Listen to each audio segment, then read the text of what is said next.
A Gujarat-based engineer has been detained by Qatari authorities as part of an ongoing investigation. The Indian embassy in Qatar is actively involved in the situation, providing assistance and maintaining regular contact with his family, lawyer and Qatari officials.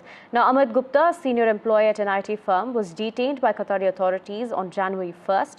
The exact charges against him remain undisclosed, but Gupta's family has sought intervention of the Prime Minister's office, insisting that he is innocent and has been falsely accused of data theft. Here's what Gupta's family as well as the BJP had to say. Amit Gupta है। 1 जनवरी को उसको लेके गए थे। 24 घंटे उसको 48 घंटे बिठा के रखा। उसके बाद उसको कुछ खाना पीना कुछ भी नहीं दिया 48 घंटे तक। उसके बाद उसको एक कमरे में डाल दिया है। अभी 3 महीने हो गए वहीं है वो। दोहा कतर में है। किस कारण कारण अभी तक कुछ नहीं बता रहे। कंपनी में किसी ने कुछ वो किया होगा, कुछ प्रॉब्लम किया होगा, तो वो कंट्री मैनेजर है इसलिए उसको अरेस्ट किया है पूछताछ के लिए। आपने कैसे देखी, आपको कैसे जानकारी? हमें 2 दिन जब कॉल नहीं लगा तो उसके फ्रेंड को कॉल किया, उनसे पता चला। आप वहाँ पे गए थे देखने के लिए? हम गए थे, अभी 1 महीना रहकर आए, उनसे मिल के आए। एक बार हमें मिलाया आधा घंटे के लिए। वह कतर में जॉब करता है।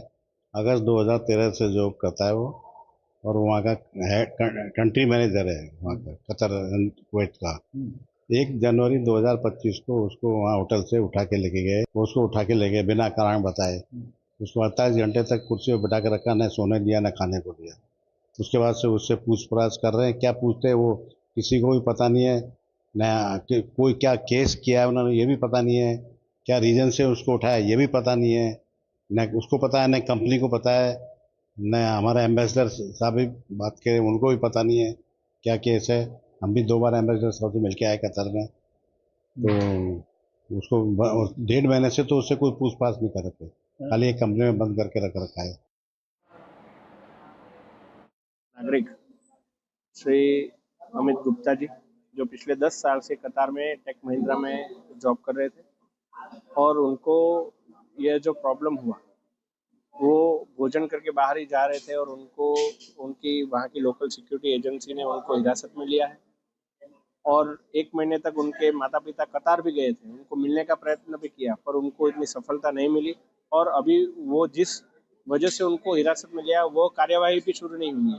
उसकी वजह से परिवार व्यथित है, चिंतित है, और उसको लेकर विदेश मंत्रालय की मदद से हम इसमें ज़्यादा से ज़्यादा उनको मदद कर पाएँ, और दिल्ली में स्थित जो कतार एम्बेसडर है उनका इसमें हम दरमियानगिरी की मांग करें। उस हिसाब से यह वीक में मैं लिखित मेरी मांग रखने वाला हूँ।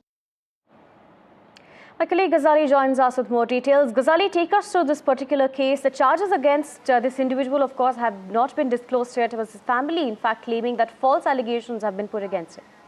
See, this person is the country head of Tech Mahindra, so he's a very senior employee of Tech Mahindra in Qatar, and his family has hinted that perhaps one of the employees have complained against him, against Amit Gupta, and but the charges are still not known. Indian embassy in Qatar is in touch with the Qatari authorities, the Qatari police, that why he has been detained. The details are still withheld by the Indian embassy and the Qatari authorities, but this comes on the heels of how 8 ex-naval officers from India were held and detained by Qatari authorities back in 2023, and then after the personal intervention of Prime Minister Modi, those 8 people were released. Like 7 of them returned to India, 1 still stays back in the custody of Qatari authorities. So this yet again highlights the plight of Indian diaspora in the Middle East, in the Arab countries. But family is very concerned about him because it's been almost more than 2 months that he has been under detention, and the family has not been given any clear details that as to under what charges he has been put under arrest. Indian embassy, the External Affairs Ministry here as well, they both have confirmed that they are in touch with the lawyers who is contesting the case of Amit Gupta, but the exact charges have not been shared yet.